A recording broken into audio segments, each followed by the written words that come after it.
Hola, ¿cómo está, licenciado? Bien, licenciada, un gusto poder dialogar con usted. Licenciada, me Igualmente. gustaría que usted pueda explicarle a los televidentes cómo se hace para trabajar en estas escenas en donde han encontrado, por ejemplo, en el caso de Buenos Aires, tres mujeres que han sido salvajemente asesinadas, mutiladas, y otros casos que se repiten y que justamente tienen este sello narco. ¿Cómo trabaja la criminalística en esas escenas del hecho? Bueno, en primer lugar tenemos que tener en cuenta, sí, que todo lo que es y lo que hace a la función policial, que son los primeros interventores, así lo llamamos, sí, que es el primer personal que interviene en una escena donde se presupone que existe un hecho delictivo, necesariamente deben trabajar en conjunto. Sí, tenemos que tener en cuenta que cuando hablo de ese conjunto me estoy refiriendo también a trabajar de manera ayudándose con lo que es toda la comunidad en donde ocurrió ese crimen. ¿Por qué? Porque en muchos casos sí ocurrió que existen lagunas referidas a tanto a los indicios o los elementos que se pueden llegar a recolectar de la escena donde se presupone que existe un hecho delictivo, y frente a ello el investigador y el personal policial, para poder generar hipótesis, necesariamente debe valerse de qué, de los testimonios de los posibles testigos que pueden haber relacionados o referido al caso, ¿sí? Resulta sumamente importante lo que es la etapa preparatoria de la investigación, es decir, desde el momento en que se considera o que se toma noción de que existió un supuesto hecho delictivo, es decir, desde el llamado que se hace al 911, por ejemplo, o como los casos que mencionaste vos anteriormente, cuando el familiar o la mamá, por ejemplo, va a hacer la denuncia de una desaparición, ¿sí? De la víctima. En este caso, desde ese momento hablamos de todo lo que es la investigación preparatoria. Esta Bien. etapa es sumamente importante. ¿Por qué? Porque de ello va a depender de qué, va a depender el futuro de esa investigación, ¿sí? Y las posibles hipótesis que se pueden plantear o que puede plantear el investigador. En toda escena es sumamente importante la preservación, o también conocida lo que es la inspección ocular, ¿sí? La inspección ocular es la observación minuciosa y detallada que se realiza en cualquier escena donde se presupone que existió un hecho delictivo. Esta inspección ocular se caracteriza porque está constituido por diferentes pasitos que deben estar cronológicamente ordenados y organizados, ¿sí? En primer lugar, es la preservación de la escena. ¿Por qué? Porque debemos encontrarles en el investigador y el personal a cargo, o el cuerpo de investigaciones que esté a cargo, por ejemplo, de cualquier crimen, debe encontrar la escena de la manera en que la dejó él o los posibles autores del hecho, ¿sí? Entonces, sumamente importante la preservación que se realice o que se efectúe de la misma. ¿Sí? Como así también, en estos casos claramente que tienen un sello relacionados o vinculados a lo que es el narcotráfico, tenemos que tener Ujú. en cuenta que existen características que son muy sobresalientes en comparación con otros casos criminales, ¿sí? Por Claro, hoy ejemplo, como escuchaba, vos por hacías ejemplo, alusión. licenciada, para que usted nos pueda Sí, explicar un poco mejor estas características que usted mencionaba. Por ejemplo, algunos sí. cárteles peruanos suelen utilizar o realizar ciertos cortes, digamos, en la piel de las personas como sello característico. Y cada cártel, bueno, va a tener también sus particularidades con estos mensajes mafiosos.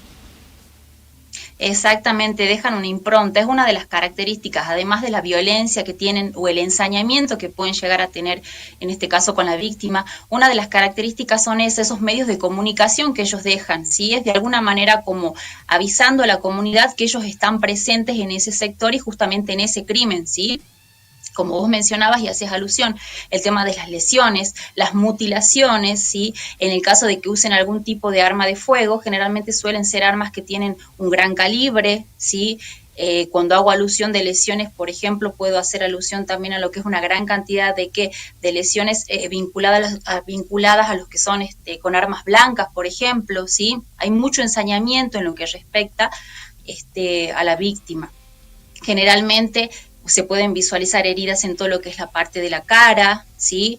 En la parte de lo que es el tórax también, de tal manera que de alguna manera lo que buscan es avisar, ¿sí? A la comunidad, como así también al resto de las personas que quizás pueden llegar a formar parte de ese grupo o de esa organización criminal, lo que les puede llegar a ocurrir como advertencia, quizás si no cumplen con lo que ellos están estableciendo, ¿no? Como organización. Entonces eso Ujú. más que nada es hacerse notar como organización, ¿sí? ¿Qué es lo que va a ocurrir en el caso de que, por ejemplo, la víctima como mencionaste en los casos anteriores, quiera desvincularse por completo de una organización en el caso de pertenecer a la misma. Claro, pero esos mensajes también o esas comunicaciones que hacen a través de estos cortes y estos sellos, también va a actuar, digamos, en contra, porque aquellos que se dedican a la criminalística o a la criminología, más o menos van a decir, ah, no, esto es propio de estos ciertos grupos que son internacionales o que actúan aquí en Argentina, son locales. Eso también se tiene en cuenta al momento de analizar este tipo de cuestiones, ¿no? Exactamente es el modus operandi con el que ellos trabajan, ¿sí? Son características, pautas que quizás que establecen ellos, pautas de conducta, ¿sí? Frente a cómo van a desarrollar un determinado crimen. Y como vos decías, es el sello, la impronta que dejan, ¿sí? Informando que ellos como organización criminal se encuentran o forman parte de, o fueron partícipes de un determinado crimen. Bien, licenciada, y el hecho de que se produzcan las muertes de estas personas de esta forma tan violenta, ¿hace difícil el trabajo también de ustedes para determinar la causa de muerte? Y generalmente sí, porque si bien sabemos que en la mayor parte de los casos, sí, de los cuales, de casos que formaron parte de lo que es los últimos casos que podemos hacer alusión, claramente sabemos que el perpetrador, ¿qué es lo que hace? ¿No? Tenemos varias escenas en sí, si no es una única escena del crimen o una escena del hecho, por ejemplo, ¿sí? Generalmente se procede a que haya efectuar el homicidio de la víctima en una escena y posteriormente el cadáver es trasladado, ¿sí? Generalmente optan por tomar lugares visibles, regiones visibles, ¿sí? Entonces, en ese caso, muchas veces dificulta, ¿sí? Al personal de investigación las posibles hipótesis que se pueden plantear con respecto al caso. ¿Sí?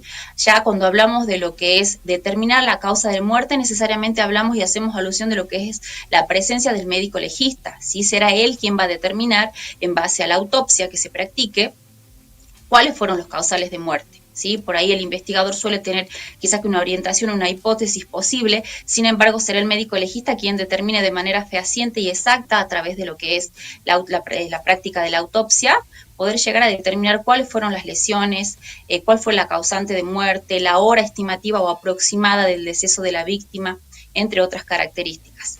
Bien, por último, licenciada, ¿le llama la atención, le sorprende, le preocupa que ocurran estos tipos de hechos? ¿Para ustedes nuevos? ¿Ya ocurrió en Salta?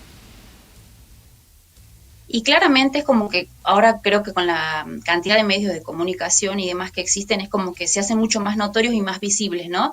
De estar este tipo de casos y este tipo de crímenes siempre estuvieron. Sin embargo, creo que en el último periodo de tiempo se intensificó esto, además teniendo en cuenta lo que son las redes y los medios de comunicación, ¿no? En el caso, por ejemplo, de estas chicas, estas 3 chicas lastimosamente asesinadas en Buenos Aires, si bien sabemos que se estableció de que el crimen en sí se dio a conocer por un medio de comunicación, ¿sí? Entonces claramente podemos visualizar cómo quizá que antes esas cosas no ocurrían y ahora en la actualidad sí. Justamente que creo que esto, el desarrollo de estas nuevas tecnologías y redes sociales da pie a que uno conozca más acerca de este tipo de crímenes, de crímenes y bandas, ¿no? Que se encargan de esto, sin contar también de la cantidad de jóvenes, ¿no? que están accediendo a lo que es el consumo de drogas, el consumo de estupefacientes. Es lastimoso ver cómo la sociedad actual forma, y más que nada los jóvenes, ¿no? Están en un contacto más estrecho quizá con este tipo de sustancias y de drogas que en relación o en vinculación con tiempos anteriores. Bien, muchísimas gracias, licenciada, ha sido muy amable como siempre.